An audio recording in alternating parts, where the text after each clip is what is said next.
Chapter 161, The Auror Profession. The students' teasing filled the room. You sacrificed yourself in the first lesson. So weak, one laughed.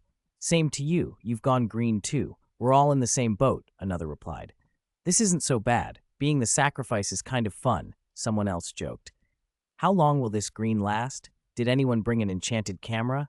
We should record this. Sebastian's mouth curved into a warning smile. Is this amusing to you? He asked. If you keep up this flippant attitude, I suggest you withdraw from this Auror training course now. You'll have no chance of passing the final assessment.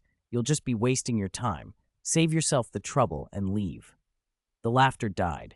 Faces dropped as the smile left Sebastian's expression, and a sterner air took its place.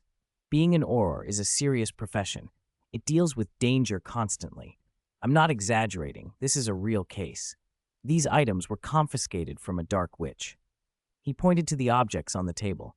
Look at them. Crystal balls, bracelets, necklaces, letters. Most appear ordinary. The students leaned in. Sebastian continued, drawing them into the story. The Aurors who encountered her were inexperienced. The witch was cunning. She picked up the harmless-looking items herself and displayed them openly. She stood back and let the Aurors examine them. Because she was an attractive witch and acted cooperative, one of the Aurors let his guard down. Just like some of you would, he picked up the apparently ordinary letter with his hand. He then checked the jewelry, which seemed perfectly ordinary. He had no idea those unremarkable objects were all rigged with vicious curses. That Auror is still in a ward at St. Mungo's to this day. A hush fell over the room. Many had seen that letter. Its contents were a mundane exchange between lovers. The jewelry looked like normal ladies' accessories. No one would have suspected such ordinary things could be so dangerous. The Dark Witch's methods were beyond common sense. Was she caught? Someone finally asked. Yes, Sebastian said. She's serving a life sentence in Azkaban. Relief rippled through the class. The idea of such a witch roaming free was terrifying. Her trinkets could have ended up anywhere, impossible for ordinary people to detect. The students felt sympathy for the Auror, whose life had been ruined by a single oversight. Sebastian's tone grew solemn. Aurors are well paid. Even a trainee earns more than a typical ministry employee. But that salary comes at the cost of danger. Aurors put their lives on the line to protect the wizarding community. Their safety often depends on the wand in their hand. He straightened, voice rising. If you choose the path of an Auror, you must be resolved to protect others, brave enough to face danger head-on, and constantly vigilant. If anyone wants to leave, you may do so now. 2 sixth years exchanged looks of alarm. They had imagined Aurors as heroic and well-paid, mainly fighting dark wizards in direct confrontations. They had not expected that the greatest threats might come from innocuous objects. Minds racing, they gathered their things and slipped out of the classroom, hurried and pale. No one laughed at them. The room remained silent until Sebastian clapped to regain everyone's attention. Right, he said, trying to lighten the mood. Think, if you're an Auror and you're unsure about an item, what would you do to protect yourself? Wear dragonhide gloves for inspection, someone offered. Good, Sebastian nodded. Dragonhide can block some dark arts and curses. Call a senior Auror to inspect it, another suggested. That's sensible. Asking for help is not shameful, though you'll probably get a stern lecture afterward. A third voice piped up with a strange idea. Use the wand to force the suspect to touch each item. If he handles them, that proves they're safe, right? Sebastian's smile turned wry. No, coercing a suspect is not advisable. Some magical items have effects that are triggered by being held. Forcing a person to touch them could amplify the risk. We generally keep suspects away and have Aurors conduct inspections themselves. The students' imaginations ran wild again, and the class buzzed with renewed energy. Seeing the moment was right, Sebastian cut in with a grin. That's enough brainstorming. Let's go back to these items on the tables. He glanced at their scoring sheets. Some of your reasons were odd, and few were reliable. Many of you judged by appearance alone. But that's okay. The purpose of this class is to teach you how to identify dangerous items. I'm confident you'll learn something useful before we finish. There's a simple spell that's very useful for assessing the danger level of items, he added. That is the levitation charm. Chapter 162, The Magical Use of the Floating Spell Levitation Charm. The students laughed. Professor must be joking. What use could such a simple spell, one even first years learn, possibly have? They strained to think how the levitation charm could be useful for testing magical items, but came up blank. Small spells often play big roles, Sebastian said with a faint smile. Don't believe me? All right. Each of you choose an item and use the levitation charm to make it float. The pupils, half convinced, raised their wands and aimed at the objects on the tables. Wingardium Leviosa. One by one, the items rose slowly and hovered in the air. Sebastian nodded. No one failed the simple charm. If they had, he'd have sent them out. Good. Now close your eyes and carefully sense the connection between your wand and the floating object. That connection, that's your magic. Harry, who already knew what to expect, felt the thin, invisible thread of power instantly. He'd felt it before, when Sebastian first taught him the levitation charm, and he found the sensation without effort. He closed his eyes and waited for the next instruction. Many of the others, however, were perceiving magic this clearly for the first time and began murmuring among themselves. So that's my magic? I never noticed anything like that before. Maybe it was too faint before for you to sense. Sebastian smiled. For students with weaker magical perception, it can be hard to notice such things. That's why Hogwarts professors don't insist all students constantly focus on the feel of magic. Casting a spell should be as natural as drinking water. Forcing conscious awareness of it too early only causes confusion. Only after someone's magic has matured a bit can they perceive it clearly. Most of the 6th and 7th years present already had something like adult wizardry. The only lower years who followed were the exceptionally talented. For them, this exercise posed no challenge at all. Calm your minds, Sebastian instructed. Push aside distractions and focus entirely on the magic linked to the item. Imagine that magic as an extension of your arm. Pay attention to every sensation it transmits. The students quieted and concentrated. Voices rose in low, eager comments. I feel it. I'm controlling a necklace. My magic feels suppressive. I have the same. It's like a warning to get away from the letter I'm holding. Why don't I feel anything suppressed? The mirror only shows faint magical ripples, like runes, but I can't make them out. Really, mine gives no feedback at all, as if what I'm holding is just an ordinary object. Don't be ridiculous. It can't be ordinary. How could it be? I picked a skull. You're saying this is ordinary?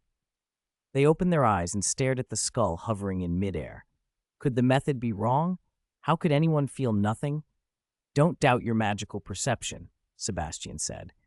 Even the most skilled alchemist cannot completely hide the signatures of dark arts or curses on an enchanted object.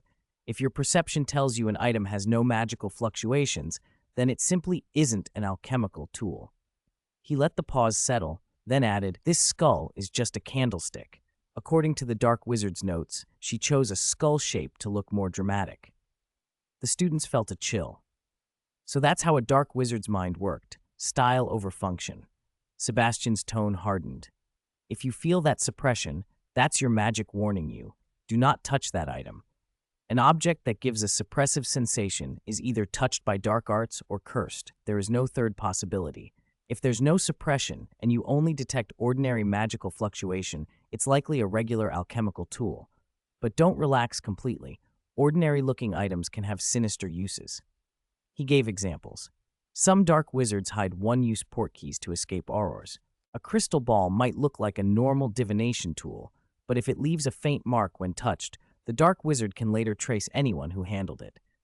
The students nodded, absorbing the warnings. Sebastian smiled. Today's point wasn't really the levitation charm, but magical perception. We used levitation to help you learn to recognize and experience magic.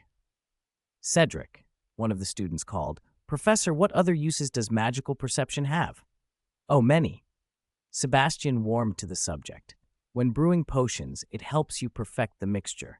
When crafting alchemical items, it increases your success with engraved runes. In spellcasting, it lets you control power and precision.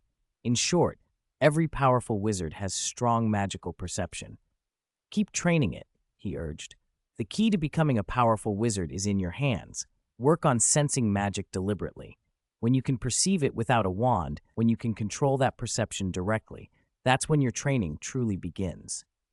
Seeing their eager faces, he cautioned them not to rush. For now, use the method you've just learned. Re-examine the items on the tables. Use magical perception to discover what makes each one different. Class time passed quickly. The students packed up for the meal. One of the younger, very green-looking pupils hesitated and called out, "Professor, can you make this green disappear?" He did not want to stay colored that way forever. Sebastian raised an eyebrow. "I'm afraid not. For those sacrifice students, the effect lasts at least a day. Then remember this feeling of being sacrificed so you stay vigilant in the future." Chapter 163, Turn into a Hulk and Show Us. When several little wizards walked into the Great Hall, the students erupted into excited chatter. What's going on? Why are they green? What new trick is Professor Swann pulling this time? It looks interesting. More than interesting. This is amazing. I wish I'd signed up for the Auror training class. The crowd swarmed the little wizards, peppering them with questions. Quick, tell us how you did it. Is this something Professor Swann taught you? Can you show us how to do it? Can you transform? Transform for us. Those students who had been sacrificed earlier still felt a little embarrassed after Sebastian's scolding. The rest of their classmates had been fine in class, and they had been singled out. The two younger little wizards had no trouble, which made the embarrassed ones feel worse. But after receiving a hero's welcome, they straightened, puffed up with pride, and started to preen. Faced with the barrage of questions, they clammed up, each citing a confidentiality agreement. All they would boast was that the green transformation had happened while on a mission. Harry's face twisted with awkwardness as he listened, but he had no time to worry about them. He was surrounded by his friends. Seamus, eyes shining, leaned in. "Harry, did Professor teach you how to turn into the Hulk? Can you teach us?" "What's the Hulk?" Ron asked, puzzled. He'd never heard of the name. Seamus explained eagerly. "He's a character from Muggle comics, a man who turns into a huge green giant, all muscle. Apparently he's so tough even guns won't do much to him." "Sounds awesome," Ron said, tempted. "But look at Harry. He isn't green at all. Maybe he hasn't learned it." Hermione listened as well, frowning. She'd heard of the Hulk too, but she didn't believe Professor Swann had taught anyone to become a green giant. She'd read a lot of magical theory, and not one book had ever mentioned a transfiguration capable of turning a human into a green giant. Could this be some extremely advanced human transfiguration? That might explain why Harry, a second year, hadn't learned it. Only older students had changed color. "I need to read more," she thought, curious about what Harry had learned today. Hermione grabbed Harry's arm. "Harry, tell me, what did Professor teach in the Auror training class? Was it advanced transfiguration?" The surrounding voices rose into a chaotic clamor, making Harry's head swim. He waved his hands and spoke loudly to cut through it. "It has nothing to do with transfiguration, and it's not the Hulk. As for what I learned, I can't say. We all signed a confidentiality agreement with the Auror office. If you want to know, ask Professor Swann yourself and see if he'll tell you." And turning green, that was a punishment from Professor for failing the mission. "Did you hear that, George?" Fred said, eyes bright. "Professor Swann is so creative. Why didn't we think of turning people green?" "That would be brilliant," George answered. "We could make sweets that change people's color when they eat them. Would sell like mad." The twins exchanged a look and, in unison, "What are we waiting for? Let's get to it." They left their food untouched and ran off, already scheming. While the great hall buzzed and roared, Sebastian strolled back toward his office at a leisurely pace. He'd heard all the conversation near the high table. Some students disliked his public displays of affection. That had only made him more determined. He decided to go back to his office for a private meal. Luckily, McGonagall had been thoughtful enough to help set Mia's office next to his, which was convenient. Rather than trek between rooms, he planned to open a small door magically in the wall between the offices so they could pass back and forth without leaving. Inside Mia's office, a table had been transfigured and laid out with delicious dishes. Seeing Sebastian push the small door open, Mia smiled. "You've worked hard, Professor Swann. Come eat." "Oh, Chinese food. All my favorites." Sebastian grinned and sat opposite her, producing a bottle of cola and pouring full glasses. Come, Mia, let us toast with cola instead of wine to celebrate your first day as a professor. To new beginnings, they toasted. How was your first day? Sebastian asked. Are you settling in?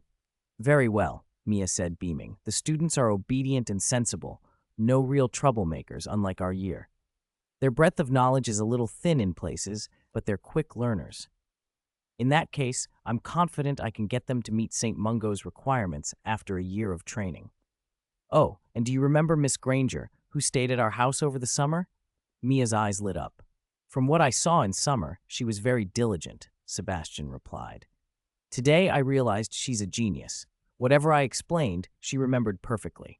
Her breadth of knowledge is greater than some sixth-year students. I was worried a second year wouldn't keep pace, but Miss Granger can handle everything. Hermione, Sebastian thought approvingly. She was the quintessential academic overachiever, bright, hardworking, and ambitious. Choosing healer training in her second year was smart. Course options would explode in the third year, and Hermione would soon be taking on so many electives she'd be pressed for time. Trying healer training now was sensible. Otherwise, she might not get the chance until much later, and by then her career aims, perhaps the ministry, perhaps more activism for house elf rights, might divert her. Sebastian took a sip of cola and asked, Mia, Jeff made this, didn't he? It tastes just like home. Yes, Mia's smile widened. The house elves at Hogwarts are overworked, so I invited Jeff over to help.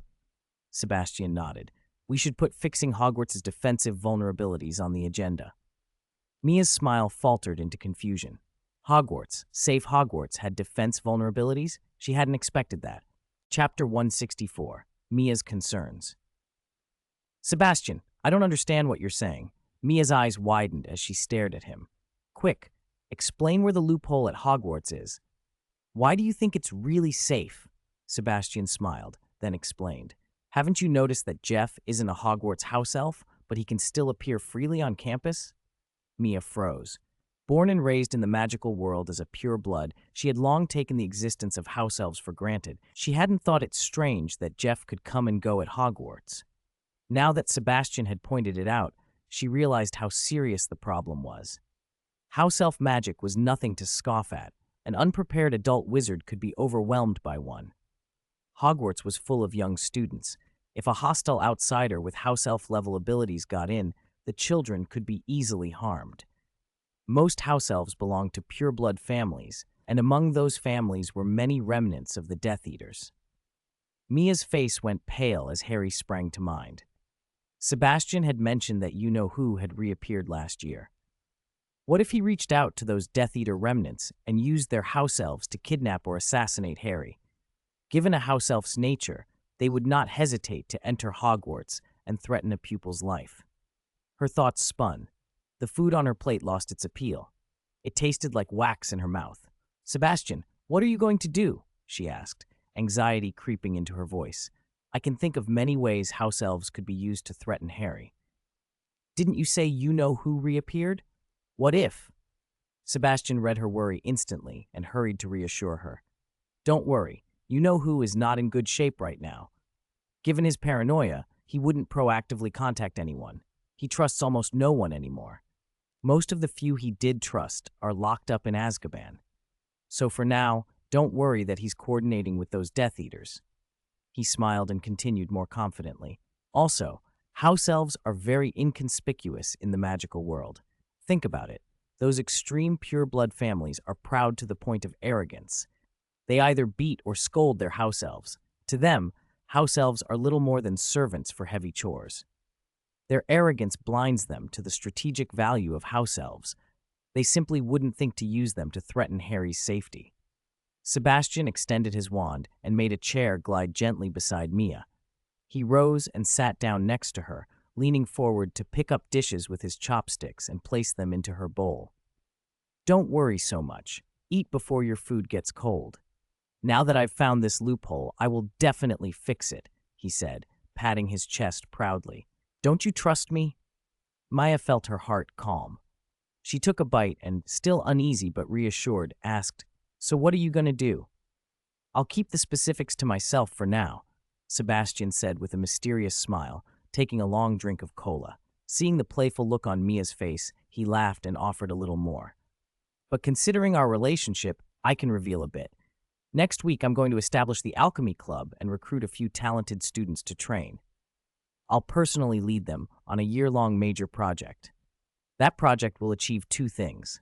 Mia guessed the show was coming and grinned. Which two? First, the project will be focused on identifying and fixing Hogwarts' security loopholes to raise its overall protection level. That's the basic goal. And the second? Mia refilled his cup with cola, smiling. The second is to improve the skill level of the Alchemy Club students through the project. Oh, Mia teased, are you forgetting one goal? For example, after they finish, you could just recruit them into Swann Alchemy. Sebastian laughed heartily.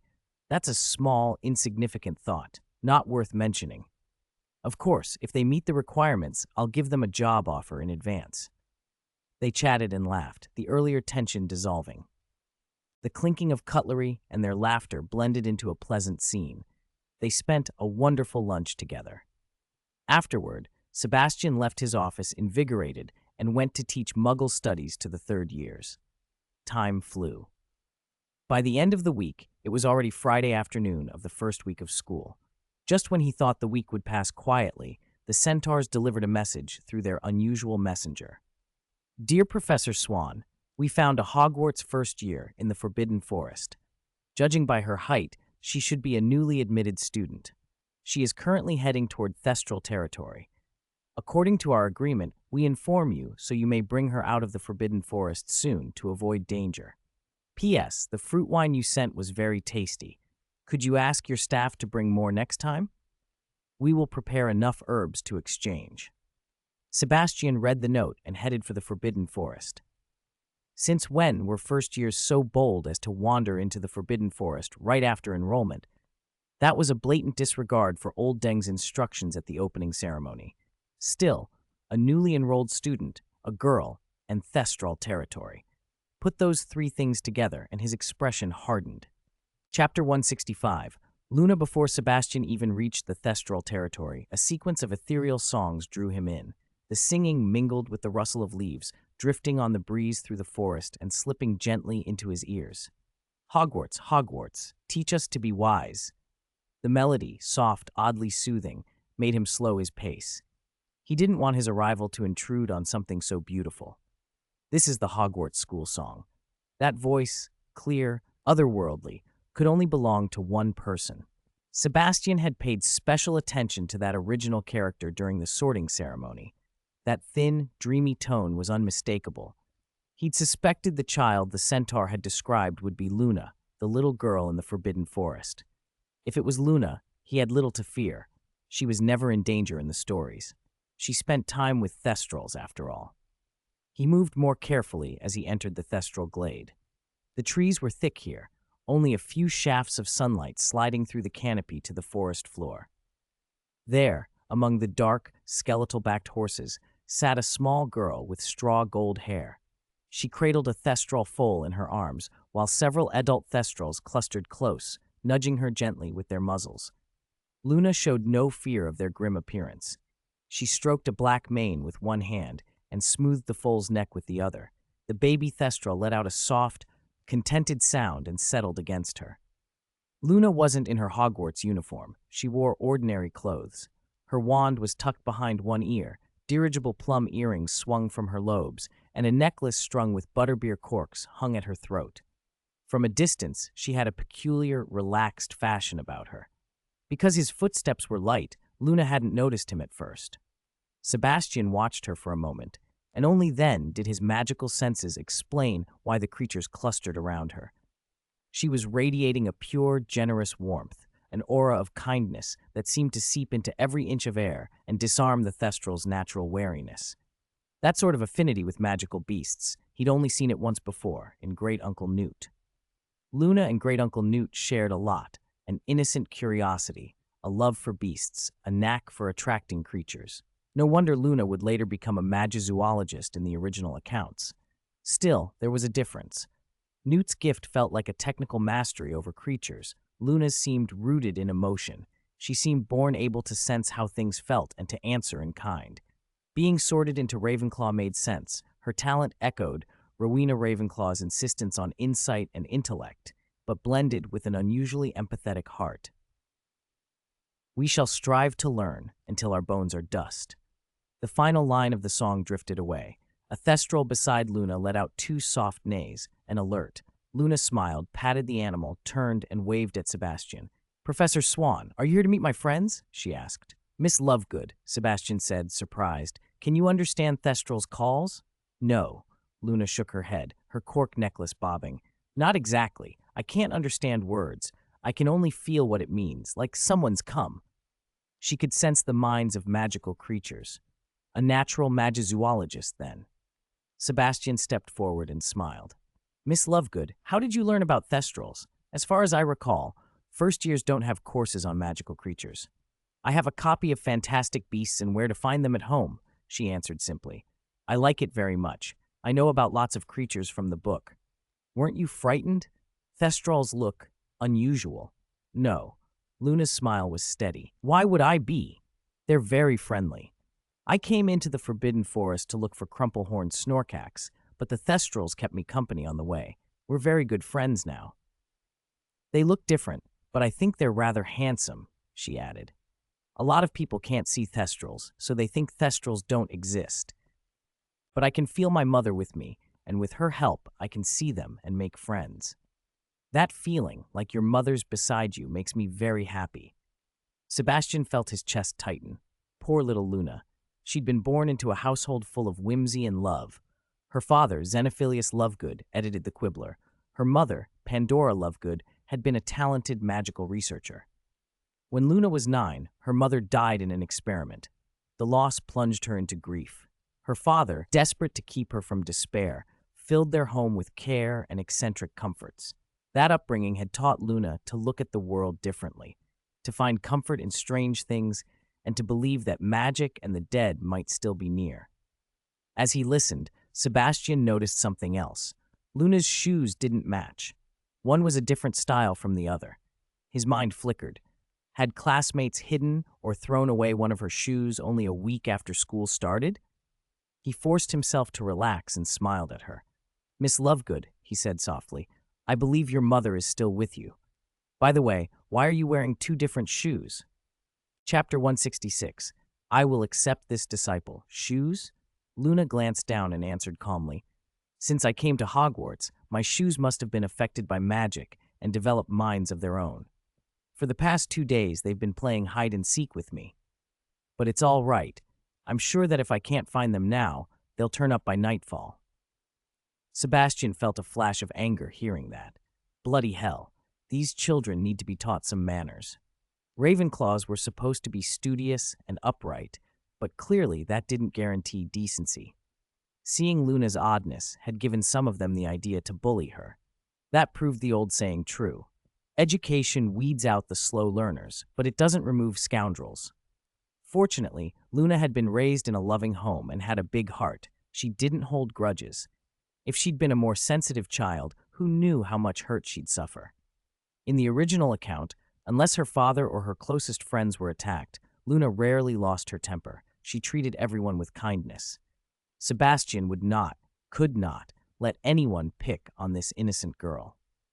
When they returned to the castle, he would make those bullies pay. They were only first years and already practicing cruelty. If left unchallenged, they'd only grow bolder. He ought to make them stand in front of the Great Hall and recite Hogwarts regulations until they learned shame. As he brooded over how best to discipline them, Luna spoke softly. "Professor Swann, there are a lot of rackspurts around you." Rackspurts. The word was unfamiliar to Sebastian. He paused and repeated it. "Rackspurts," Luna smiled gently. "They're tiny, transparent flies that fly into your ears and make your brain all foggy. I told my classmates about rackspurts, but they didn't believe me. They said I imagined them. But I can see them clearly. Like now, Professor, there are lots of rackspurts right by your head." "You can see them, Professor?" Sebastian smiled and shook his head. "I'm afraid I can't see those insects." "Oh," Luna's face filled with mild disappointment. "I thought professors at Hogwarts could see rackspurts. But it's okay. I'm sure they're real. It must just take something special to see them. Like with thestrals, people deny they exist because they can't see them. But Professor, they're real. She stroked the little thestral in her arms. When I first came here, some thestrals had rack spurts by their heads. But after they heard my song, the rack spurts were gone, and they were so happy. Professor, Luna looked at Sebastian earnestly. Since you can't see the rack spurts, let me help you get rid of them. I can sing for you, and I'm sure after my song all those rack spurts will go away. Sebastian felt his heart soften. For a moment, he was like a kindly old father listening to a thoughtful little daughter. Xenophilius Lovegood truly had a treasure of a child. How lucky he must be. Is that so? Sebastian's eyes crinkled with a smile. Miss Lovegood, would you be willing to help me by singing? Luna nodded. You can just call me Luna. You've been so patient listening to me talk about rack spurts. I think we could be friends. If I could help a friend drive away rack spurts, I'd be happy. Sebastian grinned and narrowed his eyes in amusement. Thank you for your kindness. Luna, Professor is quite capable. Perhaps I can drive them off myself. He raised his wand and pointed it at his own head. Obliviate. A gentle light passed through him, and his worries seemed to fall away. A bright cheerfulness replaced the heaviness. He swept his wand once more, his voice steady and sure. Benevolence flow. A soft current of warmth and beneficence streamed from him toward the surrounding thestrals. Two of them responded at once, drifting closer and nuzzling his arm with low, contented whinnies. Luna's eyes widened, the jewels of her irises shining with delight. Amazing, the rack spurts are really gone. Professor Swann, how did you do that? Sebastian's smile was gentle as he studied Luna's surprised face. It was simple, really. Those rack spurts weren't literal insects, but manifestations of negative emotions, worry, sorrow, projected outward in a way Luna's unique perception could see. Because of her upbringing, her father's stories and inventions, she naturally gave them form as transparent bugs. More importantly, Luna's talent suggested a deep affinity for what Sebastian knew as emotion magic, an art dating back to Rowena Ravenclaw. The threshold for mastering such magic was high. One had to understand the essence of feelings. For Luna, that barrier didn't exist. She could see emotions as if they were things. Show her a little guidance, and she would leap ahead. He decided to test her willingness. Luna, have you ever thought that maybe those things aren't insects? You're a child with remarkable magical talent. Because of a special gift, you can see the worries and sorrows other people carry. You just mistook them for rack spurts. Luna frowned with honest logic. But could it be that the rack spurts cause people to feel those negative emotions? Sebastian smiled indulgently at the stubborn little girl. All right, let's pretend they are transparent rack spurts, but I also have a special magic that can dispel those pests. Would you like to learn it? A magic to dispel rack spurts? If she learned it, she could help people and magical creatures. Luna thought for a moment, then looked up at Sebastian with steady eyes. I want to learn. Please teach me, Professor. Sebastian nodded. If you want to learn, then I will teach you. Sebastian left the Forbidden Forest with Luna and returned to Hogwarts Castle to continue teaching her emotion magic. There were still traces of Rowena Ravenclaw's work inside the castle, places where emotions could be made almost tangible. And under Sebastian's guidance, Luna discovered something unexpected. When rack spurts appeared, the castle itself would sometimes seem to absorb them. The discovery thrilled Luna. She became even more eager to learn whatever Sebastian would teach. One wanted to teach, the other wanted to learn, and the afternoon slipped away. Just as Sebastian was preparing to leave with Mia, an owl landed on his windowsill carrying a letter. He set the bird down, fed it some dried fruit, and took the envelope in hand. Regulus? They'd been in contact before the school year began. Was something wrong? He opened the letter at once and read, Dear Sebastian, while setting up wizard pictures, I became friends with a member of Parliament in the House of Commons. He's an interesting man and very curious about the existence of wizards. 2 days ago, his 18-year-old son was in a car accident. The bones in his right leg were shattered. The boy had just been accepted by Arsenal Football Club. This is devastating for him. For his son's sake, the MP has tried every medical avenue and has even come to me asking if I know a genuine wizard. He said he would do anything for such a wizard if that person could save his son. This is a rare chance. If we save him, we can win the friendship of a member of Parliament. It could be a huge help to us going forward. I hope you can come and treat his son as a wizard. Your loyal friend, Mr. White. Sebastian considered the letter. It was a straightforward, actionable situation. Mending a crushed leg bone was well within the scope of medical magic, and the political upside was clear. This was the first time a Muggle MP had actively sought out a wizard. Winning him over could open doors. It called for a visit. He wrote a short reply on parchment, handed it to the rested owl, and sent it back with Regulus. The next evening, at the appointed time, Sebastian arrived at Regulus's house. Regulus drove them straight to the hospital. The MP, Jonathan, and his wife were waiting at the hospital entrance. As soon as they saw Sebastian walking beside Regulus, already known in Muggle circles as Mr. White, the wife's face clouded. She had never liked her husband's idea of bringing a wizard in. If not for their son's suffering, she would have refused outright. It was almost the 21st century. People didn't take wizards seriously anymore, and the notion that a wizard could outperform elite doctors sounded preposterous. And this, she noted silently, was the wizard Regulus had found? He looked ordinary, not like the mustachioed, robe-clad stereotype she imagined. She could not keep the suspicion from her voice. She tugged at her husband's sleeve. "Are you sure he's a wizard?" she whispered. "Not some conman here to swindle us?" Jonathan clenched his jaw but kept his composure. Long years in government had taught him restraint. He patted his wife's arm and lowered his voice. "Mary, let's not jump to conclusions. We'll see inside the ward. If he's a fraud, I won't let him get away with it. But if he's real, our son might be saved." "He told me he has an odd temper," Regulus added smoothly. "Very warm with people he knows, distant with strangers. Let's not offend him." They walked forward as Jonathan put on a practiced smile and embraced Regulus. "White, thank you for everything you've done to help our boy." "Is this the wizard you found?" Jonathan asked, trying to keep the hope out of his voice. Regulus beamed. "Yes, Sebastian here. Believe me, he's a real wizard. He's even saved my life with real magic once." That last claim softened Jonathan's doubts enough that he held out his hand. "Hello, Mr. Wizard. I'm afraid I'm troubling you with my son's case." Sebastian took his hand with the barest of motions and shook it once, expressionless. He'd decided to play the part Regulus had described, a detached, otherworldly expert, not the affable showman some might expect. For someone in Jonathan's position, over-eagerness would have come across as obsequious. Aloofness was the correct posture for requesting a favor. When pleading parties were distrustful, it was wise not to appear desperate. "You and your wife don't look particularly satisfied with my appearance," he said in a low, dry voice that reminded Jonathan, absurdly, of Severus Snape. Caught off guard, Jonathan blinked. "To be honest, you don't fit the traditional image of a wizard." Sebastian gave a faint, mocking smile. "You mean I should have white hair, a long beard, a pointed hat, and a wand taller than I am?" Mary's earlier misgivings flared anew. She stared at him as if he'd performed some private magic to hear her private complaint.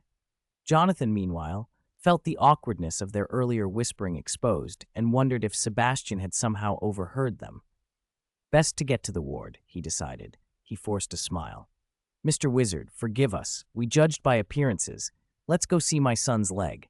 Sebastian inclined his head. "For White's sake, then? Let's go." They moved toward the ward together, a mix of skepticism, hope, and guarded expectation trailing behind them. Chapter 168. It's over, I'm cursed. Led by Jonathan, the group went straight to a private high-end ward. A young man lay on the hospital bed, hollow-eyed and motionless, as if his soul had been pulled out. He stared blankly at his right leg, wrapped in a thick cast. He had just been accepted by Arsenal and brimmed with ambition, ready to start a promising professional career. The sudden car crash had shattered that future in an instant. The comfort of his family and friends seemed to pass through him unheard. His thoughts were trapped in the accident and the doctor's cold verdict. Your right leg is a comminuted fracture. You'll need a long rehabilitation, and whether you can return to the field is unknown. How long would recovery take? Even if he healed, how long before he could catch up with the club's training? Competition at that level was brutal. Would he ever get a chance to wear the red and white again? The young man's heart filled with despair. He felt helpless and blank, unable to face reality, and so he lay on the bed and sank into endless pain and regret. When Sebastian followed Jonathan into the ward, Sean didn't react. He didn't even lift his eyelids, as if the people entering were heir. "Sean," Jonathan stepped up to his son's bedside and said, voice full of concern, "this is a wizard I hired for you. He can heal your leg. With this, you can go back on the field." A wizard? Judging by Sebastian's appearance, how could he be a wizard? The young man, Sean, flicked his eyes toward Sebastian and then returned to his unseeing stare. Seeing Sean like that tore at Jonathan and his wife. "Mr. Wizard," Jonathan said, flattering, "do you need to prepare anything?" "Whatever it takes," his wife added. "If you can fix our son, we'll agree to anything." They no longer spoke as a counselor and his wife. They were just desperate parents hoping for a miracle. Sebastian watched them settle into that fragile hope and knew it was time to act. He took a step forward and was about to speak when the ward door opened and a doctor in a white coat hurried in. "Counselor Jonathan, I told you the patient needs rest. How can you bring such characters to disturb him?" The doctor, Dr. Pete, was Sean's attending physician. He had done everything he could for Sean's leg. He couldn't promise a return to professional football, but he was confident the boy would at least be able to walk without crutches or a wheelchair. He had heard rumor that Jonathan was searching for a wizard to completely heal his son, something he'd dismissed as nonsense. Now Jonathan had actually brought someone to the hospital. Whether genuine or a fraud, if anything went wrong, who would be blamed? He'd come to stop it, or, if necessary, expose the imposter. Sebastian said nothing and simply regarded Jonathan, leaving the decision to him. Jonathan hesitated, then remembered the stories Mr. White had told him about wizards. He squared his jaw, turned to Dr. Pete, and said, "We want to try." Then he looked at Sebastian, eyes fierce. "Mr. Wizard, please do what you must." Dr. Pete was livid. "Counselor Jonathan, you can't be serious." "Fine, I'll stand here and watch. If anyone can heal Sean's leg, I'll run naked through the town," he snapped, flushed with anger. "And if he can't, don't blame me for calling the police and having this swindler arrested." Sebastian had no words to waste. He had already examined Sean with magic, an ordinary comminuted fracture. If the injury had been addressed immediately, a bone-setting spell would have been enough, no bone-growing elixir required. But a Muggle surgeon had already inserted a number of steel pins. That made a simple spell insufficient. Using a bone-growing elixir now would cause the young man great pain. Sebastian stepped forward, drew his wand, and with a soft motion, the ward door clicked shut. At the same moment, Sean's entire body rose from the bed and floated steadily in the air. The ward fell utterly silent, except for sharp, surprised breaths. Counselor Jonathan rubbed his eyes, and when the sight did not vanish, he stared at Sebastian with light in his face. Wizards were real. Jonathan's wife covered her mouth to stop the scream building there. This was beyond anything human, but it meant their child might be saved. Dr. Pete visibly shook his head, fingers making the sign of the cross against his chest. A wizard, after all. He had insulted one. He was sure he'd be cursed.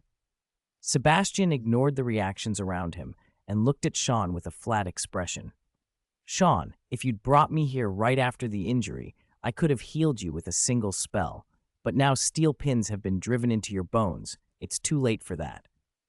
There is only one treatment left, and it will mean a whole night of pain. Tell me, are you willing to accept it?" Sean trembled, hope and fear warring in his face. This was a real wizard. His leg could be saved. Compared to a lifetime of regret, a night of pain was nothing. He swallowed hard and pleaded in a trembling voice.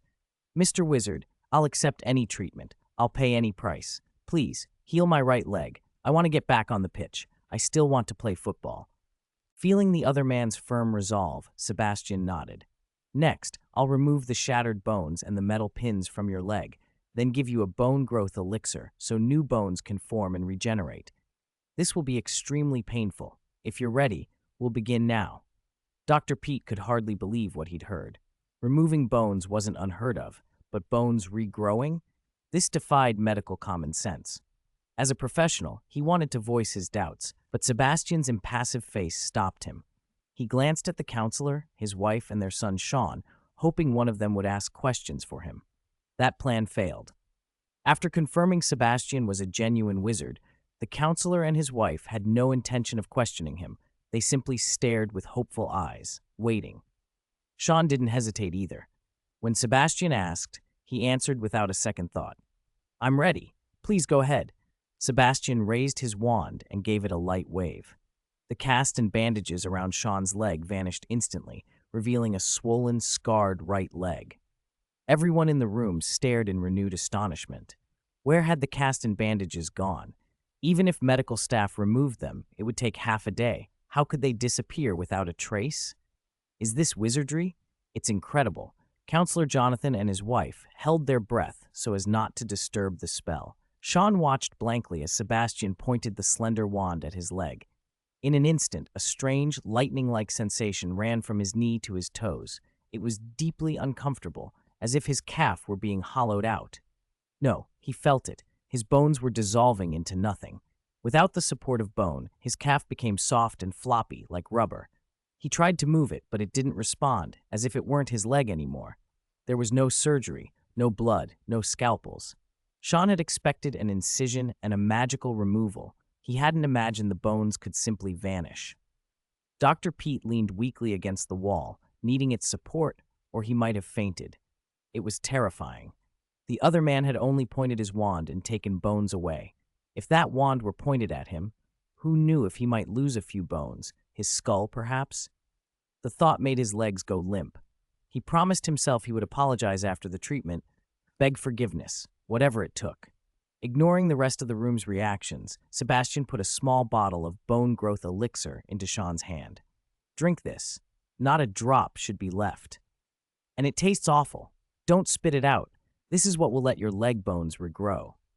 Sean gripped the bottle tightly, opened the cap, tilted his head back, and poured the potion into his mouth. Even expecting it, he almost spat it out.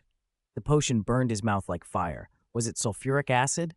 He forced it down, swallowed, and handed the bottle back to Sebastian, eyes full of expectation. Very good.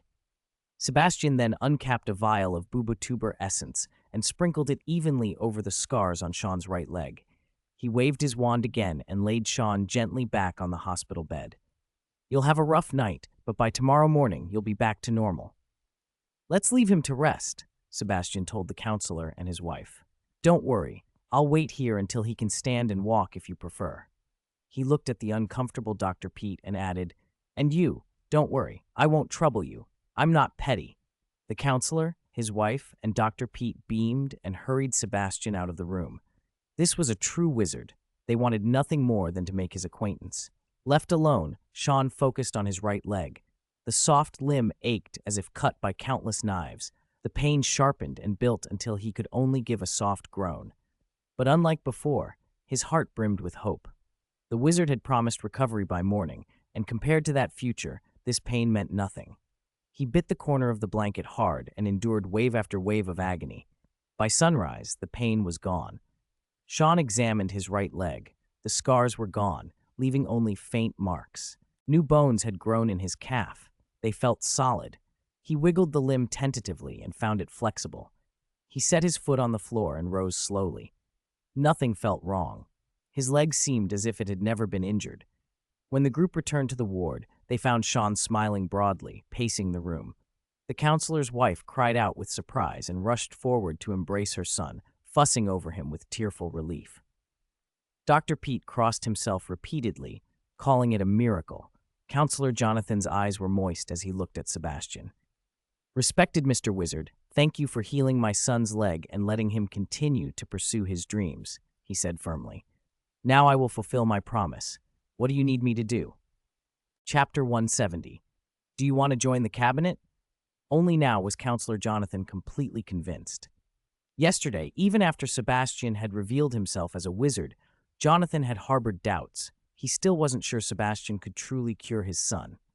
The sight of Sean's leg, the exposed bone, had been terrifying. Sebastian had volunteered to stay and wait with them until Sean recovered, which had helped calm Jonathan down. Now, after a single night, Sean was on his feet again and even able to follow Dr. Pete for an X-ray as a final check. This was no mere wizard. This was something out of myth. The man had made a single small move and overturned modern medicine. If Jonathan didn't hold fast to this relationship, he would be a fool. Who knew when his family might need that power again? He resolved to bind himself to Sebastian, the way Mr. White had. It would be protection for his family and a powerful ally in dangerous moments. Gratitude and awe replaced any pride. Still, he worried, would a wizard even care for repayment? As if reading him, Sebastian smiled. "Counselor Jonathan, then we should talk," Sebastian said gently. Jonathan led Sebastian and Mr. White to a private lounge to avoid interruptions. No sooner had they sat than Jonathan leaned forward eagerly. "Mr. Wizard, tell me what you want," he blurted. "And what must I do to win your friendship?" Sebastian didn't answer directly. Instead, he smiled at Jonathan and began, "Let me tell you how I met White. He's an ardent advocate for wizards. He founded Wizard Pictures to promote our positive image. That appealed to me. I sought him out, and we became friends." Jonathan nodded eagerly, extracting the point. To gain Sebastian's friendship, one needed to be friendly to wizards. Of course, no one befriends those who hate them. His longtime interest in the wizard community and his friendship with White fit that perfectly. Mr. White had been the link that brought him to Sebastian. Without White's invitation, this meeting might never have happened. "Secondly," Sebastian went on, "I'm pragmatic. I prefer friends who are capable, who have standing and influence." That suited Jonathan too. His status as a counselor met that requirement. Then Sebastian added, "But sensitive wizards don't trust mere words from ordinary people. To be friends, I need to be put fully at ease. For example, by signing this magic contract." He produced a contract and slid it across the table. "The terms are simple. Don't harm the interests of the wizard community." Jonathan glanced at Mr. White for reassurance. "Don't worry, Jonathan," White said immediately. "I signed that contract myself. It did nothing to me. You should read it and decide for yourself." Sebastian said, "There's no rush, and I won't force you. I came to help out of respect for Mr. White. If you choose not to sign, I won't make trouble for you or your family. I'll simply erase your memories of me. You'll go away thinking Dr. Pete healed Sean." Erase memories? Not remember a wizard? Jonathan would not let that happen. He had finally found this powerful wizard. He wouldn't waste the chance. And Sebastian's manner suggested he wasn't someone to be feared. Jonathan took the contract and read it carefully. The clauses were not coercive. It required maintaining goodwill toward the wizard community and not acting to harm its interests. In return, the signee could receive Sebastian's protection. If an evil wizard targeted them, Sebastian would intervene. If the contract were broken, Sebastian would know and would punish the violator. So wizards could really make magic contracts, just like in the films. The terms were reasonable. The protection alone made signing worthwhile. Jonathan seized a pen and signed. A strange sensation ran through him. He knew, with certainty, that the bond was now in effect. "From now on, we're on the same side," Sebastian said. "Let me reintroduce myself. I'm Sebastian Swann. Call me Sebastian, like you call White by his first name." He produced a bottle of wine and 3 glasses. "To our friendship. Cheers." Jonathan, elated, drained his glass. Before he could speak, Sebastian continued, "Since we're friends, I want to give you a welcoming gift." Jonathan imagined a life-saving potion or a powerful talisman. "How can I accept this? I should be the one giving you a gift." Sebastian simply smiled. "It's information, Jonathan. White told me you're a member of Parliament for the Labour Party, correct? Do you want to go further? Enter the cabinet and become a minister?" Jonathan laughed weakly. "You must be joking. To join the cabinet, you need the Prime Minister's support, and the current Prime Minister is conservative." Sebastian's smile deepened. "A master prophet told me the next Prime Minister will be from the Labour Party. His name will be Tony. If you want to enter the cabinet, you must seize the opportunity. There's a chance coming that will let you make a strong impression." Prophecy. Tony. The implications were enormous. Even a single name could be priceless. Meeting Sebastian felt like striking gold. Sebastian added another detail. The pound is depreciating. Financial predators have caught the scent and are preparing to strike. Today is Sunday, September 6th, 1992. The prophet said that September 16th will be the pound's slaughter day. I'm giving you this information. What you do with it and how far you go is up to you. Jonathan's heart pounded. Less than 10 days. He had to plan carefully. Seeing the flood of emotion cross Jonathan's face, Sebastian nodded. You'll be busy, so I won't keep you. Go and do what you must. I hope that the next time we meet, you'll have acquired enough political resources to be useful. Sebastian thought to himself, the higher his new friend rose, the more influential and useful he would be to them. The more power Jonathan had, the better it would be for both of them. Upon hearing Sebastian's news, Counselor Jonathan couldn't sit still. He found Sean, who had just finished his rehabilitation checkup, gave him a few brief instructions, and hurried out of the hospital. Time was precious. Every minute counted. Sebastian sought out Dr. Pete and used a memory charm to wipe the last 2 days from his mind. He didn't linger. He left Regulus a few instructions and apparated back to Swan Manor. With the new arrangements in place, Sebastian finally relaxed. He went to his room and took a long restorative nap to recharge for the week's teaching. On Monday evening at 6:30, Sebastian didn't go home with Mia. After dinner, he made his way to a large classroom. Tonight was the Alchemy Club's recruitment drive, and he needed to pick a few promising students. Hogwarts still hadn't formally established alchemy classes, so Sebastian couldn't base his choices on grades. At the opening feast, he'd announced the Alchemy Club and handed out a primer. Interested students were to take a copy and preview it for a week. Tonight would be a selection test to identify those with real talent. About 30 students filled the room, clustered in small groups and buzzing with nervous excitement. Why are there so few people? I thought this would be packed. It's the Alchemy Club, after all. With the exam reforms this year, a lot of people are scared of failing and don't want to risk time on clubs. And he made us preview a book, even though none of us have a foundation in alchemy. That probably put a lot of people off. The student who'd spoken held up the thin book. Baby Alchemy, How to Craft 10 Interesting Magic Toys. This way, we're all on the same starting line, another said. Professor's clever. He gave us something simple to begin with. Simple? I memorized the whole thing in 3 days, someone boasted. Fred and George exchanged a knowing smile and kept quiet. They'd read the children's primer, too. The 10 examples seemed simple on the surface, but each one built on deeper alchemical principles. In practice, they were more demanding than they looked. Mastering and assembling all of them by hand in a week would not be easy. The twins suspected tonight would be more than a written test. Sebastian would want to see practical skill. Theory and practice in alchemy were entirely different. Memorizing the book wouldn't mean much when real, unexpected problems arose. This was how he would find true talent. When Sebastian entered, the chatter died down and dozens of eager faces turned to him. He climbed the podium and spoke plainly. I assume everyone has finished reading the primer. Tonight, you'll personally craft the 10th example in the book, the toy carriage. He flicked his wand and tapped his bag, which carried an undetectable extension charm. Sets of alchemical tools sprang out and landed in each student's hands. Then he expanded the podium and revealed a mountain of materials. The primer lists the materials you'll need. Come up and select what you require from here. Once you've chosen, begin. The deadline is 9 sharp. Start. The younger students hurried forward, following the recipe. Fred and George watched them for a moment. This toy was beneath them. Better not waste materials. They stepped forward instead and took control of order. From today on, you're the Alchemy Club's teaching assistants, Sebastian told them. If anyone doesn't know how to use a tool, demonstrate it. The twins had already crafted the Marauders map, far more complicated than the toys in the primer, so the others had no grounds to complain. They focused and hurried through their material selection. But the selection itself caused problems.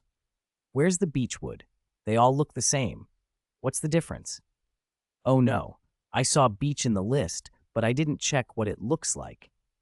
After they finally chose wood, the students had to shape it to the book's specifications. Using the severing charm, they cut and paired pieces carefully, sizing components to the precise measurements in the primer. For those attempting it the first time, it was tedious work. Fortunately, Sebastian had supplied generous amounts of materials, so mistakes weren't fatal. Processing the wood led to the next challenge, carving activation and stop runes. There were only 2 runes, and they were short, just a few strokes, but carving runes was delicate. A slip of the knife could mar the rune and ruin the component, forcing the student to start over. Next came preparing the alchemical solution to bind the runes and make them functional, then assembling everything into the little carriage. Sebastian watched closely. What looked like a simple exercise actually tested patience and technique, and the students' performances were strikingly varied. A few had clearly prepared well. From material selection onward, they worked calmly and confidently. More were ill-prepared, flustered, making repeated mistakes. Some of that group responded well. Each failure prompted careful analysis and another attempt. Others grew impatient. With every setback, they became more agitated until finally they slammed their tools down and stared blankly at their work. As the clock ticked, Sebastian mentally narrowed his list of promising candidates. When the bell struck 9, he clapped once, drawing everyone's attention. Time's up. Now for the inspection.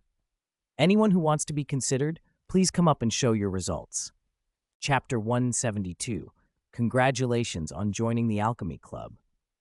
When Sebastian gave his instructions, the younger students stopped what they were doing and inspected each other's creations. Wow, your toy looks so original. How did you come up with that design? Doesn't the manual say you can change the carriage's appearance however you imagine? That's why I made it a pumpkin carriage. A pumpkin carriage? Why does it look like a pile of...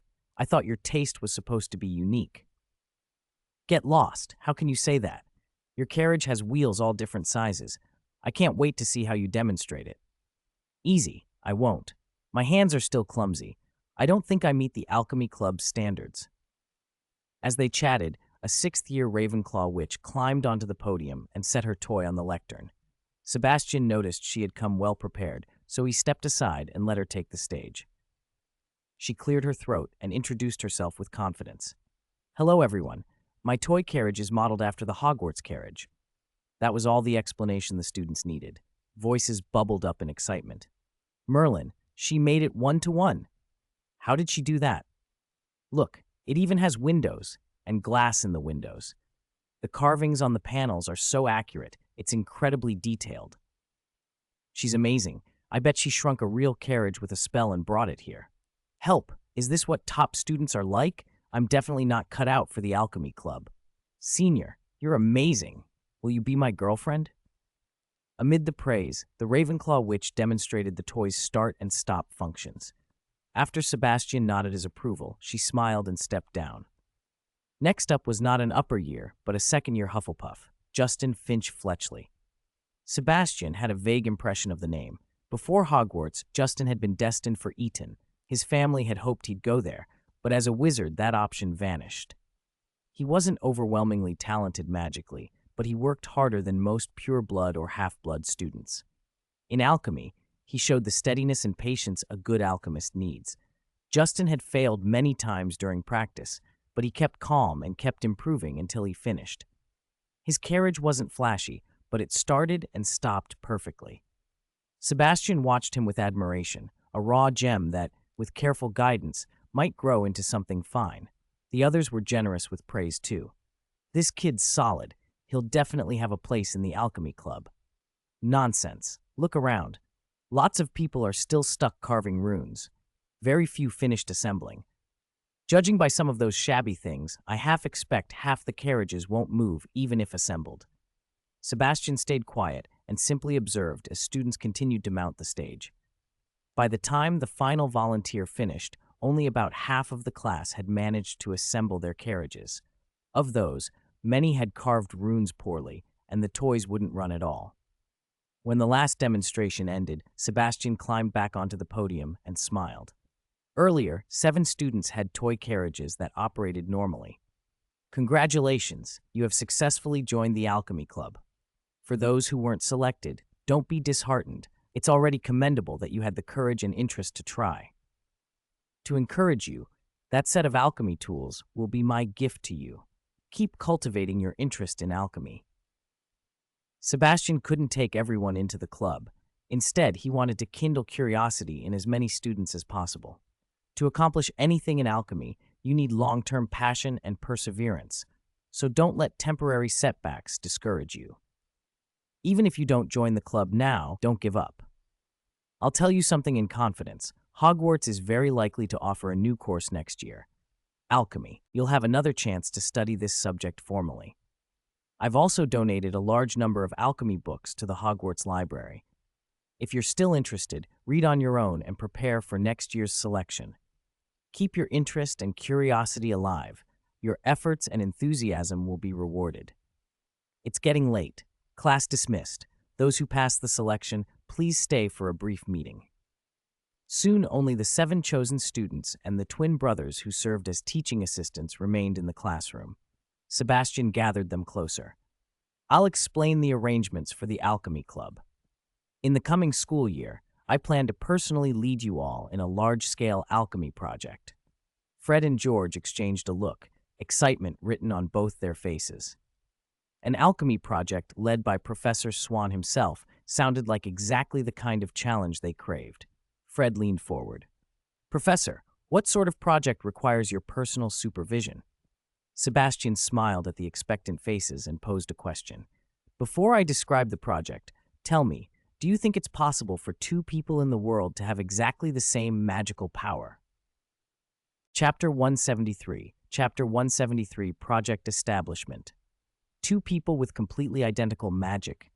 At the question, the little wizards frowned and fell into thought. "There's an old Muggle saying," Justin offered, "that no 2 leaves are exactly the same." Justin hesitated. "So I don't think 2 people could have completely identical magic." "I disagree," Fred said. "You can't possibly compare every single leaf, can you? I don't think we can rule out the possibility." "Agreed," George chimed in. "Even if we haven't tested it, I'm pretty sure Fred and I have the same kind of magic. After all, we're telepathic twins." The other little wizards joined the discussion, weighing in with their own ideas. Clap, clap. Sebastian clapped to draw everyone's attention. To answer this, we need to understand one thing first. Magic is produced by the soul and stored in the body. The 2 are interdependent and indispensable. Everyone's soul is unique, so everyone's magic is unique. Fred, George, though you 2 are twins, I still sense subtle differences between your magic. Research into the nature of magic had always been thin in the wizarding world. Wizards were so used to magic that most study focused on its applications rather than its essence. But Sebastian was different. Having experienced the information overload of his previous life, he had an intense curiosity about the nature of magic. He wanted to know whether magic truly differed from person to person. If differences could be demonstrated, many alchemical projects would become possible, security authentication being a prime example. But the magical world lacked the data and experiments, and this problem had bothered Sebastian until his magic perception talent strengthened. From that perception, he learned the magic of different wizards was indeed different. Even those with the same bloodline and similar personalities, twins included, showed subtle distinctions. Sebastian realized that the essential character of a wizard's magic was set at birth. As a person matured, only the total quantity of their magic changed. To use an analogy, a wizard's body is a kind of vessel, and their magic is the liquid inside. The type of liquid is determined from the start. As the body grows, the vessel expands and the liquid increases, but the liquid's nature does not change. Each wizard's liquid is unique. Originally, he had supposed that both the body and the soul jointly determined magic, but events last school year forced him to revise that. Lord Voldemort had been in a special soul-like state, neither fully alive nor dead, and yet he still had magic and could cast spells and possess Quirrell. The lack of a physical body left his magic rootless, which explained his desperate drive to resurrect a body. That episode helped Sebastian determine the relationship among magic, soul, and body. He would have loved to publish the discovery, but Voldemort's peculiar existence made that impossible. Still, even without a paper, the finding opened up a host of alchemical projects. Sebastian looked around at the students and smiled. Since everyone's magic is unique, we can use magic itself as an identity marker. Our alchemy project will be to create a security identification system for Hogwarts based on that characteristic. I get it, Justin said excitedly. You're saying our magic is like fingerprints or irises, unique to each person. In Muggle institutions, fingerprints and irises are used for secure access, Sebastian continued. But we can't use computers or networks at Hogwarts. We must use our own methods, magic contracts. Besides the deeply powerful ones like the Fidelius Charm or the Unbreakable Vow, most ordinary magic contracts need a special alchemical medium. For instance, Auror trainees sign confidentiality contracts that use specially refined parchment produced by alchemy. Sebastian swept his gaze over the students, their eyes bright. Our project is to create a special identity token for each person, and to use that token as the medium for a time-limited magical contract with Hogwarts. For example, from the moment they enroll, the little wizards would sign a contract valid for 7 years. After that, every member of Hogwarts would need to have this identity authenticated. Professors, students, house elves, even pets, everyone would wear an identity token. Paired with an alarm system, we could ensure that anyone without a valid contract cannot conceal themselves within Hogwarts. Merlin's socks. The students were thrilled, eager to start. Seeing their enthusiasm, Sebastian cautioned, "This won't be easy. The magical world lacks a rune that can distinguish different magics. I'll have to design that rune. It will likely be the most complex part, so I'll take that on. You'll have a tough job too. Within a year, you'll need to master related knowledge, alchemical materials, refining methods, and runecraft. Once you've learned the necessary theory, I'll guide you through refining the identity tokens. I'll arrange your studies sensibly. If you run into problems, come to my office or consult Fred and George, the teaching assistants. Our alchemy club will meet once every 2 weeks. In the meantime, I'll provide a reading list for self-study. At the next meeting, I'll explain the core concepts. All right, time's getting on. Head back to your dormitories." In the days that followed, Sebastian kept busy, popping up in Muggle studies, the Auror training class, and the alchemy club. He dedicated much of his time to researching the new rune. His days were full and satisfying. Time slid by, and soon Halloween arrived. Chapter 174. Don't Make Trouble. I'm Starving to Death. As night fell, the Great Hall at Hogwarts was transformed for Halloween. Pumpkin lanterns hung from the high ceiling, their candlelight throwing a mysterious glow that made the hall feel eerie and enchanted. The long dining tables were decorated with intricately carved pumpkins, each bearing a different ghoulish face, and piled high with a feast that had every student talking. Dressed in a riot of costumes, the younger students laughed and ate their fill. After the main course, a parade of desserts appeared. Giant pumpkin pies, golden and steaming, were finished with swirls of cream. Ghost-shaped candies shimmered like amber and were dusted with colored sugar. Chocolate cakes were decorated with black chocolate spiders. Thanks to magic, the chocolate spiders skittered to life. Like the chocolate frogs the students loved, spinning webs of chocolate over the cakes and prompting delighted shrieks from children. Not everyone was amused. In a corridor outside the underground classroom, 4 students lurched along in a sour mood. Draco Malfoy, still wearing a suit of armor, grumbled as he walked with the 3 others behind him. "I must be cursed," he muttered. "My brain must have turned to mush for following you lot to see what was going on. This was Halloween dinner, a proper costume party, and I dressed so handsomely, only to have ghosts see me like that. And I haven't even had a bite to eat yet. Think I can still get any dessert if I rush back to the Great Hall now?" "Honestly, Malfoy," Ron snapped, not in the mood for whining, "we didn't invite you. You saw the 3 of us heading to the Death Day party and chose to follow us. Your not eating is not our problem." Malfoy reddened. "It's because you 3 are so strange, no special costumes, not even attending the Halloween feast, creeping off to the underground classroom like that. Given your track record for getting into trouble, I thought at least something entertaining would happen. And would you believe?" His voice dropped theatrically. "I ended up being the entertainment." Hermione, having had enough of their bickering, sighed and spoke up. "Nick's Death Day party was an eye-opener," she said carefully. "I never realized Ghost's food could be so unusual." She hesitated, then explained. "They like moldy cheese, rotten fruit, spoiled meat, even cakes covered in maggots." Ron made a face as the image hit him. Malfoy curled his lip in disgust. "What do you expect ghosts to eat?" he scoffed. "They can't taste like we do, They live by scent, so the stronger the smell, the more they like it. Rotting food becomes a delicacy for them. Malfoy's expression was one of utter contempt. If Professor Swann hadn't taught him to be polite, he'd have left the moment he realized what the party entailed. In his old self, he'd never have followed the others at all. Harry, still shaken by the cold sensation the ghosts had left him with, had kept mostly silent. He hadn't enjoyed the music. The ghostly songs had scraped at his nerves like nails on a blackboard, and he had no appetite for conversation. He did, though, think of an appropriate prank. Since ghosts loved strong smells, he imagined their delight if he opened a can of surstrumming.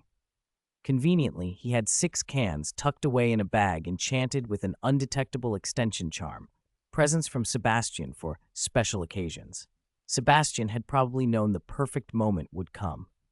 Harry made a mental note to give Nick the cans later. Right now, he only wanted to get back to the Great Hall and fill his stomach. A cold, murderous whisper cut into his thoughts. Kill. Kill you. So hungry. Murder. It was that same voice again. He had told Ron and Hermione about hearing it earlier, but they hadn't heard anything, and for a moment he'd wondered if he was imagining it. Now it came again, faint and threadbare. Did you hear that? Harry stopped abruptly. That strange voice I mentioned. The voice was intermittent, like it hadn't spoken in ages, he added. Listen, this time it's clearer. Ron and Hermione exchanged glances. They strained to listen, but heard nothing. Malfoy looked even more puzzled. Potter, what are you on about? There's nothing there, Malfoy said. Don't go playing pranks on Halloween. I'm starving and don't have the patience. Harry held up a hand for silence. The voice was fading, seeming to move upward toward the ceiling. Follow me, he said, suddenly urgent. It said it wanted to kill someone. We have to stop it. Malfoy, go find Professor Swann. Tell him we need help. Before anyone could argue, Harry sprinted off.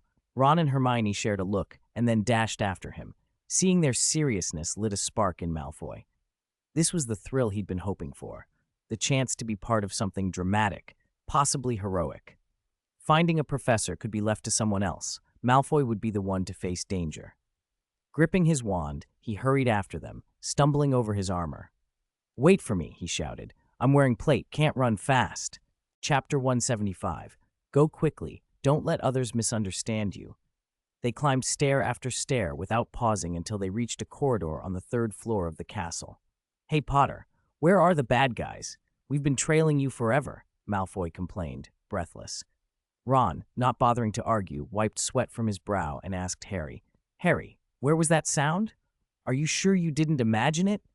Harry's expression was tight with worry. He couldn't argue. The sound had stopped entirely as soon as they reached this part of the castle, as if it had never existed. Still, his instincts told him something odd had happened. Look, aren't there 2 lines of writing on the wall ahead? Hermione whispered, pointing down the corridor. They followed her finger and saw crimson letters on the stone. The words were unmistakable. The Chamber of Secrets has been opened. Enemies of the heir, beware. That's not blood, is it? Malfoy said, a shiver running through him at the sight of the red writing. Ron's voice trembled as he peered up at a torch bracket. What's hanging under the torch? It looks like an animal. This isn't safe. We should find a professor, someone suggested. When they got a closer look, the 4 of them all sucked in a breath.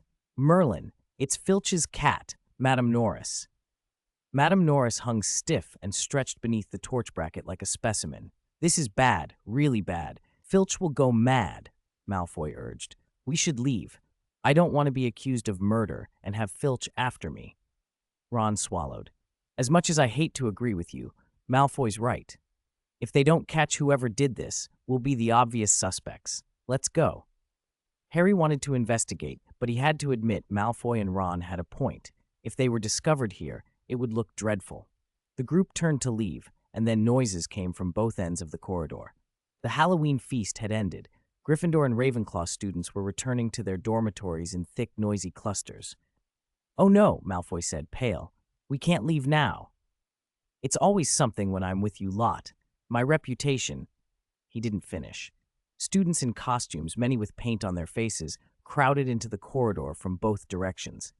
When they saw Madame Norris, the chatter stopped. The gathered boys and girls stared at the 4 in the middle of the corridor as if they had caught thieves in the act. Whispering spread quickly. Did they do it? Who would dare touch Filch's cat? This will be good. Filch cares more about that cat than his own life. Look at the writing on the wall. The Chamber of Secrets has been opened. Could it be the legendary Chamber of Slytherin? Maybe the heir is one of those four. Who knows? Bet it's Harry Potter. He's the most unusual one among them. Malfoy's unease hardened into fury at that suggestion. How dare anyone accuse Potter of being the heir? Malfoy was a Slytherin. He thought he fit the part far better than a Gryffindor like Potter. He glared at the student who had spoken. What's all this about? Move aside. Filch, drawn by the commotion, forced his way through the crowd. When he saw Madame Norris, his cry of grief filled the corridor. Dumbledore and other professors arrived almost immediately. Someone took Madame Norris down from the bracket, and Dumbledore stepped forward to give instructions. Prefects, take your house students back to the dormitories, he said. He turned his gaze to the four. As for you four, come with me. Argus, you too, he added.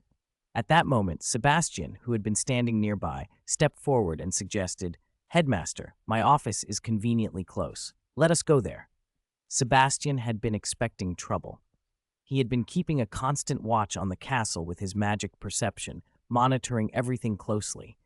He had sensed the basilisk's first stirrings, followed by Harry and the others being drawn to the commotion, Ginny leaving the message on the wall, and the hanging of Filch's cat. None of it had escaped him. Sebastian had been thinking all evening. Once the basilisk had shown itself, it would be urgent to recover the diary from Ginny. He could not allow Ginny to remain under its influence while the basilisk posed a threat to the students. They moved to Sebastian's office, and once inside, Dumbledore pulled out his wand and examined Madame Norris. Don't be upset, Argus, he said gently. Madame Norris isn't dead. She's been hit with Petrificus Totalis. Petrificus Totalis? Filch's voice choked. He looked bitterly at Harry. It must have been Potter, he said. A few days ago, I scolded him for making a mess in the corridor. He must have come to get revenge. Harry opened his mouth to protest, but Mia, standing immediately behind him, intervened. Argus, I'm sure Harry didn't do this. He wouldn't. And Harry couldn't have done it tonight, she added. He was invited to Nearly Headless Nick's feast. I can vouch for him. Snape stepped forward, eyeing the four, perplexed at how they'd all ended up together again. He crouched to inspect Madame Norris, and then spoke slowly. Headmaster, this was not caused by an ordinary Petrificus Totalis. To leave her like this required rather advanced dark arts. And Potter and the others do not possess that power. It seems they were simply in the wrong place at the wrong time. Dumbledore nodded in agreement and regarded the four with a calm, steady look. You were the first to arrive at the scene, he said. Tell me, did you find anything? Looking into Dumbledore's blue eyes, Harry hesitated, unsure whether to admit he'd heard strange voices. Malfoy, on the other hand, didn't overthink it. Faced with the headmaster's inquiry, he answered bluntly. After the ghost banquet, we were going to the Great Hall to see if we could get something to eat, he said. On the way, Potter heard voices saying someone was going to kill people in the castle. Potter followed the voice down the third-floor corridor. We didn't find anyone, just Filch's cat and writing on the wall. We were going straight to the Great Hall to find a teacher when everyone saw us. Strange voices? At Malfoy's words, all eyes turned to Harry. Did only Harry hear the voices, or did the rest of you hear them too? Dumbledore asked softly, meeting Harry's gaze. The professor's looks pressed in on him. He swallowed and stammered. Only I did, Headmaster. Hermione, Ron, and Malfoy didn't hear anything. Mia and Professor McGonagall exchanged worried glances. Hearing things others couldn't was rarely a good sign, either a curse or something wrong with the mind. Mia didn't hesitate. She raised her wand and examined Harry. His body is healthy, she reported after a quick look. He shows no sign of a curse. Her brow stayed tight. The result didn't explain why Harry alone had heard the voice. After a long moment, Dumbledore looked at the four students. I do not believe you were involved in whatever happened tonight. You may go. Return directly to your dormitories and do not loiter. Relieved, the four exchanged brief looks and left the office. There were too many professors in the room for them to breathe comfortably. The staff, however, remained deep in thought. puzzling over the scant clues. Once the professors had dispersed, Mia turned to Sebastian with a worried expression. Sebastian, has you know who appeared again? Is that why Harry heard things only he could hear? That would explain it, Sebastian said, putting an arm around her. Don't worry, I'll look into it. Go home for now, Mia said. I'll stay at school for the next 2 weeks. I want to see who's causing trouble here. The next morning, the news of Madame Norris's attack had rippled through the castle. To reassure the students, Dumbledore told all the professors to dine in the Great Hall every meal. If adults were visible everywhere, panic might be kept at bay. When Sebastian arrived, there were clusters of students whispering and speculating, but surprisingly, little outright fear on display. Did you hear? The Chamber of Secrets was opened last night, and whatever lives in there took out Filch's cat. Ravenclaw and Gryffindor knew last night. We're only hearing it now because our dorms are in the basements. Isn't it Slytherin's Chamber of Secrets? Where else would it be in this castle? I heard the entrance is on the 3rd floor. Let's eat and go look. No, not the entrance. The crime scene. Someone left 2 lines of writing in blood on a 3rd-floor wall, saying the heir has appeared. Strange. Legend says the monster in the chamber targets Muggle-born witches and wizards. Why would it attack a cat? Maybe it's not that strong and can only petrify an animal. Filch's cat isn't dead, just petrified. Hermione frowned as she listened. None of this fit the story she'd always known. Why would a monster created to purge those of Muggle descent suddenly target a cat? Why now, after centuries? If the creature existed, why had it not acted before? She hadn't slept well, dreams haunted by questions about the chamber. Seeing Sebastian at the staff table, Hermione's eyes brightened. He was Professor Swann, from an old pureblood family, and like Slytherin, had been sorted into that house. Perhaps he could shed light where others could not. She set down her bread, took Harry and Ron by the sleeves, and led them to him. Professor Swann, she said, speaking loudly enough to draw nearby students, could you explain exactly what Slytherin's Chamber of Secrets is? And what is the monster that's supposed to be inside it? The curious students around them stilled and edged closer. Sebastian cleared his throat and with that teacherly calm began. The legend is fairly straightforward. 1,000 years ago, the 4 founders established this school to train gifted children in magic. Over time, they disagreed about one thing. Salazar Slytherin insisted that only children from magical families, purebloods, should be admitted. He distrusted those of Muggle descent. The other founders disagreed. They believed any child with talent should be taught at Hogwarts. After a bitter quarrel with Godric Gryffindor, Slytherin left the school. Before he went, he supposedly created a Chamber of Secrets and concealed within it a terrible monster. The myth says that when the heir of Slytherin appears, the monster will be released to purge the school of those Slytherin deemed unworthy. Sebastian paused and looked over the heads of the students. As for the monster's true form, no one really knows. Hermione's disappointment showed. Professor, why did Slytherin hate Muggle-born students so much? Why leave a monster to purge them? Sebastian considered the question, then smiled faintly. Do you really think Salazar Slytherin was simply narrow-minded? He glanced at the gathered students, many of whom nodded at the easy explanation. Let's analyze what his true motive might have been for constructing the Chamber of Secrets. Chapter 177, Slytherin's Reputation. The motive for leaving the Chamber of Secrets? What's there to analyze? Didn't I already make it clear? He left so the heir of the chamber could cleanse Muggle wizards. The younger students exchanged glances. It sounded like Professor Swann had simply stated the obvious. Seeing the puzzled looks, he smiled. To understand Slytherin's motive, you must consider the social climate of that era. Miss Granger, I recall you did very well in History of Magic last term. He turned to her.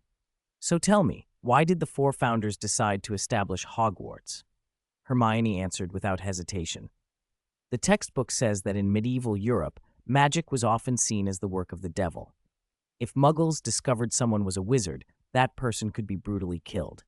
With witch hunts rampant, many wizards lived in constant fear. So the 4 founders created a safe place where young witches and wizards could learn and grow away from persecution. Correct, Sebastian, Professor Swann nodded. In that era, witch hunts, often led by the church, were widespread. Royal courts once employed wizards, but as the church's influence eclipsed secular power, magic became equated with blasphemy. The very existence of magic contradicted the church's narrative about divine providence. Light, fire, water, even food were all seen as gifts from God. Magic undermined that explanation, and the church responded with ferocity. Witch hunts began in earnest. Adults who were already capable of defending themselves sometimes escaped or resisted, he continued, but children were another matter. When a child showed magical talent, it could spell disaster. Muggle communities had been taught from an early age to fear and loathe witches and wizards. To survive, many children suppressed their magic. That extreme suppression often produced a dangerous, unstable force.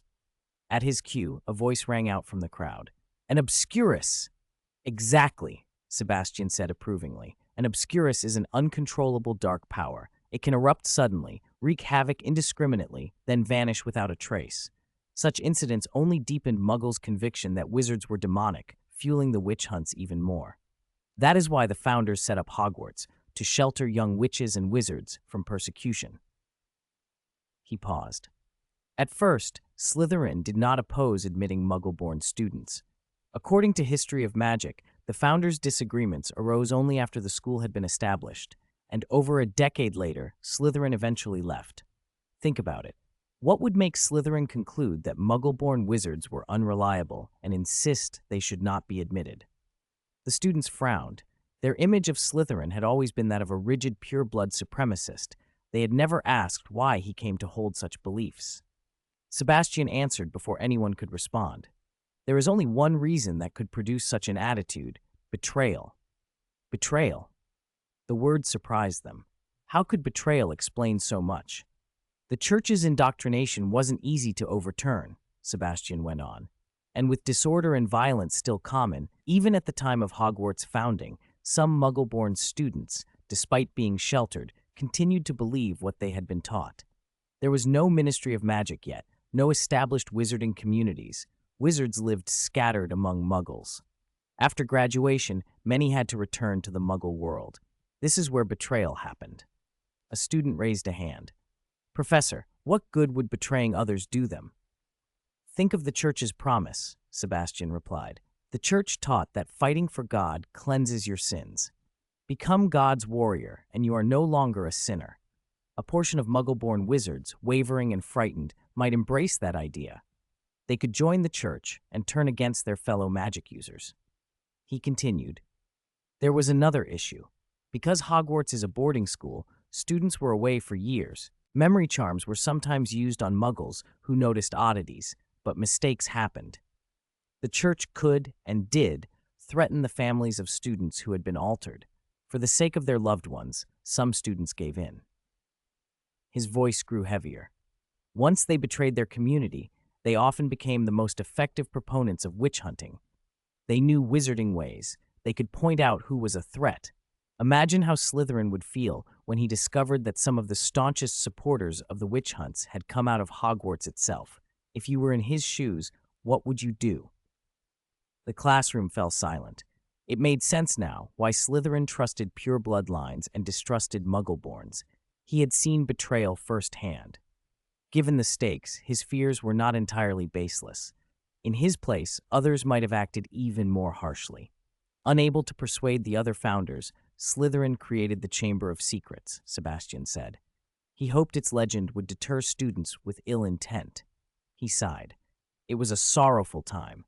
Each founder held to their ideals and sought the survival of the magical world in the only ways they knew. Caught up in the currents of their age, no one could easily say what was entirely right or wrong. They were pioneers, feeling their way forward. We shouldn't stand on a moral high ground and judge them with the easy clarity of hindsight. His tone became earnest. Things are different now. The church's power has long since waned. Nobody today thinks of becoming God's warrior. Do not let the grief and fear of the past become your burden in the present. The students sat lost in thought. Sebastian clapped once to bring them back. As for what happened yesterday, there's no need to worry too much. I will lead the Auror training team to handle the matter fully. The room murmured, students exchanging looks of relief and lingering concern as the lecture drew to a close.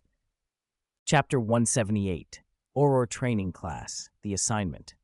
When Sebastian's words died away, the Auror trainees returned to their seats and finished breakfast in a hush. The table conversation that had gone on earlier was gone. Everyone chewed in silence, thinking. They'd all been looking at Slytherin far too narrowly. Before Hogwarts was founded, Slytherin and Gryffindor had been friends. Given Godric Gryffindor's character, he wouldn't have allied with a narrow-minded fanatic. If Slytherin had been that kind of person, the other founders would never have partnered with him. If they had truly opposed him, they could have stripped Slytherin of influence long before his ideas hardened. Instead, they had respected him. What had Slytherin done after he left? Had he gone after traitors? The thought made the students' breakfasts taste of questions. By 8, the trainees pushed back their chairs and hurried off to class. News that Professor Swann would be leading the Auror training class's investigation spread through the school like wildfire. For the students in the Auror program, it was a rare chance at real case work.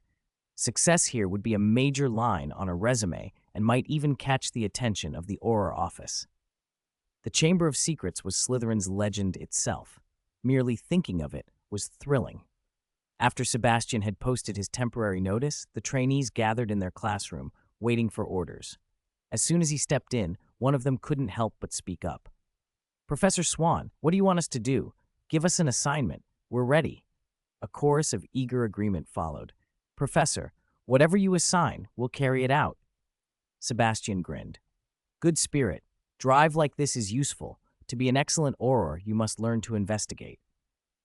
But before I give each of you a task, I want you to brainstorm. Think about how you would approach this case." That surprised them. This wouldn't be a simple walkthrough of instructions. It would be an assessment. A 6th-year student raised his hand. "Professor, Potter and his friends were the first to reach the scene." "Then we start with Potter," several agreed at once, eyes turning to Harry. Only fragments of last night's events had leaked around school. Harry and his 3 friends were first at the broken message on the wall and the injured student. From that alone, suspicion naturally fell on them. Harry felt heat rise to his cheeks at being watched and judged. The sensation of having his classmates look at him like a suspect was unpleasantly sharp. Seeing Harry's discomfort, Sebastian stepped in. The professor's examination cleared Harry. Trust the professor's judgment and give him that trust as well. A 7th-year student tried another tack. "If that's the case, could Potter tell us exactly what happened last night?" Sebastian nodded. "Good idea. To investigate, you need the most authentic information. Harry, don't be nervous. Tell them everything you can remember." Then to the class. "Put your heads together. See what clues you can think of." Harry stepped forward and recounted the night in as much detail as he could. When he mentioned the sound he'd heard, a quiet hissing that only he seemed to notice, a sharp breath ran through the room. Harry had heard something no one else had. The expression on his classmates' faces softened into sympathy, but there was also curiosity and alarm. Apart from that single detail, though, nothing in his account was extraordinary. Sebastian prodded. "Think. What made Harry's experience different from yours?" Different? Most students would have thought the obvious answer. He was the boy who lived. Yet that didn't help the investigation. Cedric Diggory raised his hand. "Professor, Harry and his friends weren't in the Great Hall for the Halloween feast. If they weren't at the feast, they could have been anywhere else in the castle." "Smart." Sebastian encouraged him. "Go on." Cedric continued. "Harry and his friends chased the sound up to the 3rd floor and found the writing on the wall. That suggests the person who made the writing was also on the 3rd floor. Harry and his friends just missed them." He brightened.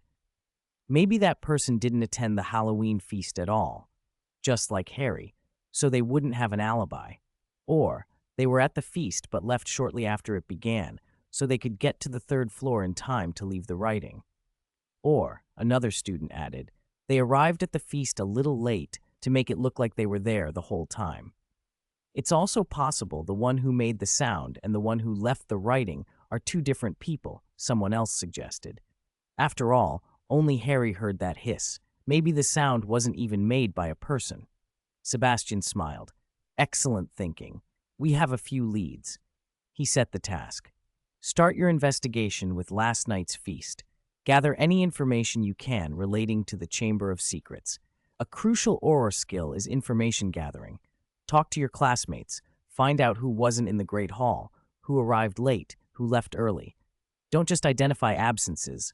Look for small details that could tie someone to the third floor or to the sound Harry described. He grew more serious. Be careful how you conduct yourselves. Do not treat every classmate like a suspect. Don't accuse someone because they went to the restroom at dinner.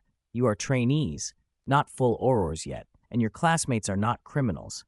Never interrogate people with superiority or contempt. This task will be large and tedious, he continued. You may not find much useful information in the end, but you will gain valuable training. Observe more, record more, and then sift through it to find what matters. The students divided up tasks, discussed lines of questioning and cautions, and then dispersed. Quietly, without fanfare, the investigation began. Harry had been exhausted for days. Between digging into information about the Chamber of Secrets and the relentless Quidditch practices, he had barely any energy left. At the start of the year, he'd somehow made the team. He was now Hogwarts' Seeker. He should have been thrilled. Few second years ever made the Quidditch team. Before him, only Cedric had done it. But it hadn't taken long for the excitement to curdle into regret. Wood, the vice-captain, was a training fanatic. Rain or shine, it was always time to practice. Marcus, now in his 7th year, was desperate to win the European Cup again before he graduated. After Charlie left and Krum from Durmstrang had shown himself the world's best seeker, Hogwarts' prospects had slipped. Roger Davies hadn't matched Krum's skill, and the Chasers couldn't put together a big enough lead. With Durmstrang so formidable, Marcus and Wood pinned their hopes on Harry. Their expectations and their training regimen were merciless. With the Durmstrang match looming, they called Harry down to the pitch whenever they could. Proper practice gets you match fit, Wood liked to say. Today's session had left Harry lightheaded. His whole body felt numb and fuzzy. Harry, don't zone out, Marcus barked across the pitch. Bludgers don't have eyes. To beat Krum, you've got to learn to block his line and do extreme dodging, Wood added. Blocking vision depends on your flying. We'll work the dodging. Again, Marcus ordered. Harry shook himself and pushed up into the air, forcing his mind back into the routine. He watched Marcus carefully. Marcus swung and sent a bludger streaking toward him. Harry timed it, and at the last second twisted away. Nice dodge, Marcus called. Wood whooped. Keep that up, Potter. Durmstrang won't stand a chance. Relief barely had time to reach him before the bludger looped like a boomerang and turned back. Harry ducked and avoided it, but the bludger didn't fly away. It swung around and came again, this time angling straight for his head. Marcus, Harry shouted. The bludger's gone rogue. Why's it following me? Both Marcus and Wood went white. They had never seen a bludger obsessively target one player like that. Was it bewitched? Had someone tried to take out Hogwarts' Seeker before the match so Durmstrang could cruise to victory? Marcus charged after the rogue bludger, bat raised. Wood flew in front of Harry, trying to use himself as a shield. Don't panic. Let's land, Wood called, steering them toward the ground. Relief flooded Harry. With Wood in front, he relaxed for the first time in minutes. Thanks, Wood, he said, grateful. You don't need to risk. Oliver, Harry, look out! Marcus's roar cut him off. Harry's stomach dropped. The bludger was coming, but from where?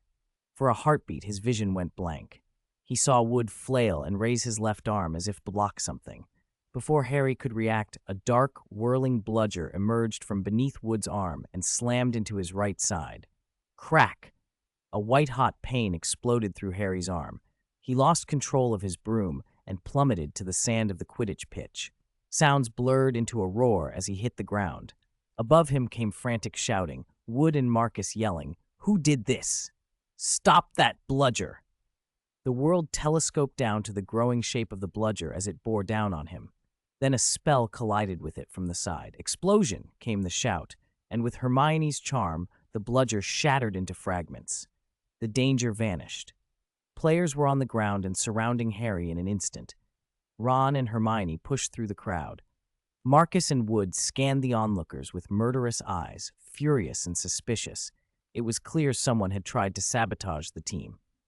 "Make way! Make way! We're from St. Mungo's training," came a voice, followed by another. Two sixth years from the St. Mungo's training program who had been watching ran onto the pitch. They forced through the cluster of students and found Hermione already kneeling beside Harry, doing a quick examination. "How is Potter, Miss Granger?" one of them asked. "Not too bad," Hermione said shortly. "His right arm is fractured, but he has no other major injuries." One of the trainees frowned. "A fracture? He'll need a bone-mending charm. That's not something we should attempt out here. He needs the hospital wing." Harry, blurred and dizzy, tried to push himself up. Before he could move, someone pressed him back down. "After a break, you mustn't move the injury," the trainee said firmly. "Lie still. Let us carry him." "Trust us, we're professionals," another added then, with a precise flick of his wand, Wingardium Leviosa. Harry felt himself lifted off the ground. Floating like that, hoisted on a charm and carried across the Quidditch pitch, he wanted to sink through the sand. He could already imagine every student staring at him as they drifted past toward the castle. "Put me down. My legs aren't hurt. I can walk," he protested weakly. "Harry," Hermione said, gentle but insistent, "they're right. You mustn't move your arm." There was no point arguing. He closed his eyes and let them float him away toward the hospital wing, trying to make himself as small as possible. He felt hollow and worn out. If only he could black out and wake up when it was all over. Chapter 180, Don't Use Me as a Guinea Pig. By the time the large group arrived at the hospital wing, Mia was already there with the remaining St. Mungo's trainees. Madame Pomfrey had intervened and shooed the noisy young wizards out into the corridor. Harry lay on the bed, helpless, as the trainees clustered around him. What was going on? Hermione had just said a single bone-mending charm could fix a fracture. Why were they all here looking at him with those expectant smiles? Were they going to use him as a live demonstration? And Hermione, could she at least try to look a little less pleased? This was awkward enough. Maybe he should just hide his face behind the pillow. Mia, watching Harry with an almost painful expression, straightened and spoke in a professional, calm voice. "Students, let's take this opportunity to learn the bone-mending charm. Pay attention to your expressions. Be serious. Remember what I told you. During treatment, you must consider the patient's psychological tolerance. Your faces could easily be taken as schadenfreude." At Mia's words, the trainees sobered immediately and fell silent. First, let's look at today's patient. He fell from a height after being struck by a bludger. In a case like this, always perform a full-body magical scan first to confirm there are no severe internal injuries. This is very important. Many internal injuries do not manifest with immediate pain, so healers must eliminate that potential danger. Mia glanced at Hermione and the two students who had brought Harry in. Hermione and these two handled it very well. Next, we'll begin the lesson. She moved to Harry's bed and explained the procedure to the students. Fractures are a relatively minor issue for wizards. They can be repaired with a bone-mending charm. But it's not easy to learn. You will need diligent practice. The difficulty is that when casting, you must be single-minded and resolute. Otherwise, you risk causing secondary injuries to the patient. Watch my demonstration. Mia raised her wand and focused on Harry's injured arm. Brachium amendo. A soft blue light flowed from the tip of her wand and warmth spread through Harry's arm. The pain eased. He flexed his fingers and felt nothing but smooth, normal movement, as if the break had never happened. As expected of Mia, relief washed over him. Then Mia addressed the trainees. "You've all seen that demonstration. Now it's time to practice." Practice? Harry's stomach sank. There was only one patient in the hospital wing. Him. Were they going to break his arm again and let each of them take a turn? He watched the dozen or so trainees and went pale. That would be torture. Before he could demand to know what was happening, the trainees' actions reassured him. They reached into cages and skillfully took out small white mice, each trainee selecting one to practice on.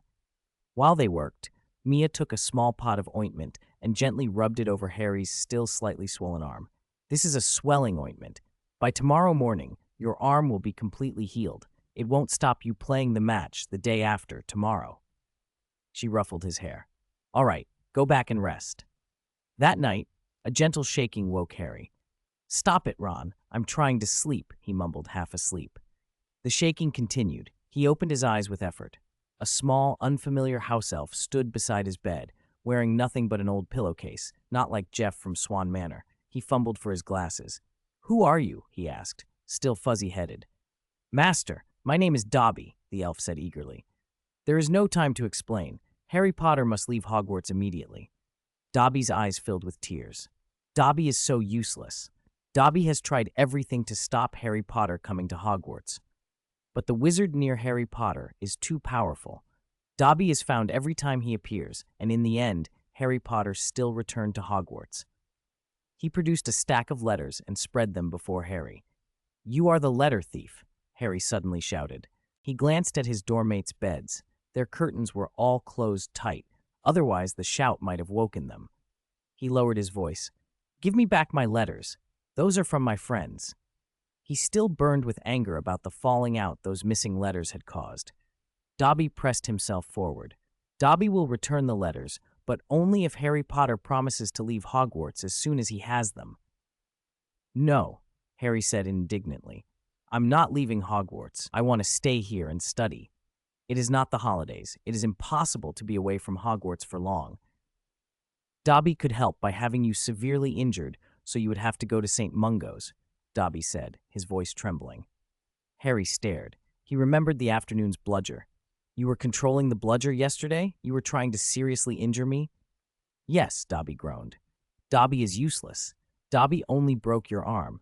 Dobby is very sad, and punished himself with an iron." He held out scarred fingers to show Harry. Harry's anger flared. He grabbed the elf's collar. "Why did you hurt me?" "Hurt you?" Dobby's voice went small. "Dobby is saving Harry Potter. Dobby does it for your own good, Master. The Chamber of Secrets has been opened again. Harry Potter will be in mortal danger if he stays at Hogwarts." Hearing the familiar name snapped something back into place in Harry's head. He forced himself to calm down. "Do you know who opened the chamber? Do you know where it is?" he demanded. "Dobby cannot say," the elf shrieked. "Please leave Hogwarts, Master." At that moment, Ron's bed curtain twitched. Dobby froze. "Master's friend is awake. Dobby must go." With a faint pop and a snap of his fingers, he vanished. Ron's curtain drew open, and Ron sat up, rubbing his eyes. "Harry, you're still awake? Fancy a trip to the loo?" "No, Ron. I just came back from the bathroom," Harry lied. It was late. He didn't want to bother Ron now. Whatever Dobby had said could be talked over in the morning. After closing his curtain, Harry lay in the dark and tried to calm the anger and the agitation. A threat at Hogwarts? It sounded absurd. There were Mia and Sebastian and Professor Snape, Professor McGonagall, and Headmaster Dumbledore. He thought of the number of people who could protect him. The whole magical world would have a hard time finding a place safer than Hogwarts. Still, Dobby's claim that the Chamber of Secrets had been opened again was a critical clue. Interesting. That would be a thread to follow. Sleep won out at last. Everything else could wait until morning.